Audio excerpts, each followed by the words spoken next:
জমকালো আয়োজনের মধ্য দিয়ে পর্দা নেমেছে প্যারিস অলিম্পিক 2024 আসরের সমাপনী অনুষ্ঠানে প্যারিসের স্টাদে দ্য ফ্রান্সে উপস্থিত ছিলেন প্রায় 72,000 দর্শক।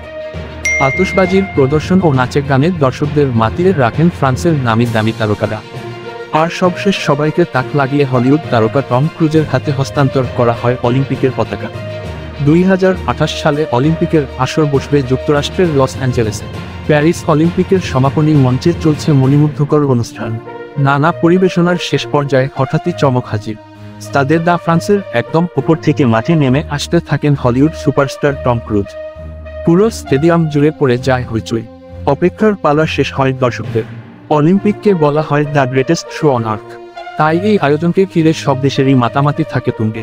সেরা থেকে সেরা করার জন্য মুখিয়ে থাকে আয়োজক দেশগুলো।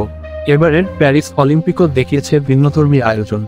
তবে বৈরী আবহাওয়ায় উদ্বোধনী দিনে না পারলেও প্যারিস অলিম্পিকের সমাপনী অনুষ্ঠান নজর কেড়েছে সবার।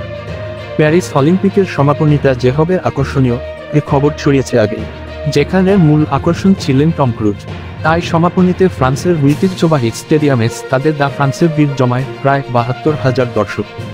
আর অনুষ্ঠানের শুরুটা হয় ফরাসি জনপ্রিয় সিঙ্গার জাউতে শাডিয়াজার গানের মাধ্যমে। এরপর নাচে গানে একে একে স্টাদে দ্য ফ্রান্সে আসে অংশ নেয়া প্রতিটি দেশের পতাকা। সঙ্গে প্যারেডের মাধ্যমে মাঠে ঢোকেন প্রতিটি দেশের পদকজয়ীরাও। এরপরই শুরু হয় কনসার্ট। ফ্রান্সের জনপ্রিয় ব্যান্ড ফিনিক্সের একের পর এক মনোমুগ্ধকর গান মাতাতে থাকে দর্শকদের। হঠাৎ করেই সবাইকে তাক লাগিয়ে উপর থেকে নেমে আসেন হলিউড অভিনেতা ও নির্মাতা টম ক্রুজ।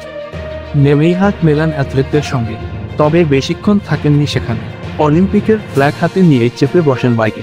যাত্রা শুরু করেন সবার সামনে দিয়ে। তখনও আশ্চর্য হয়ে তাকিয়েছিলেন দর্শকরা। একটু পর টিভি ফিচারের মাধ্যমে খোলাসা হয় কারণ হলিউড কিং অলিম্পিকের পতাকা হাতে চলে যান লস অ্যাঞ্জেলেসে। হস্তান্তর করেন পতাকা। 2028 সালে সেখানে বসবে দ্য গ্রেটেস্ট শো অন আর্থের পরিবর্তী আসর। সবশেষ ফ্রান্সের ওয়ান্ডারবয় লিও মার্শা কলড্রন নিভিয়ে বিদায় জানায় প্যারিস অলিম্পিকের। এবারের অলিম্পিক শুরু হয়েছিল 26শে জুলাই।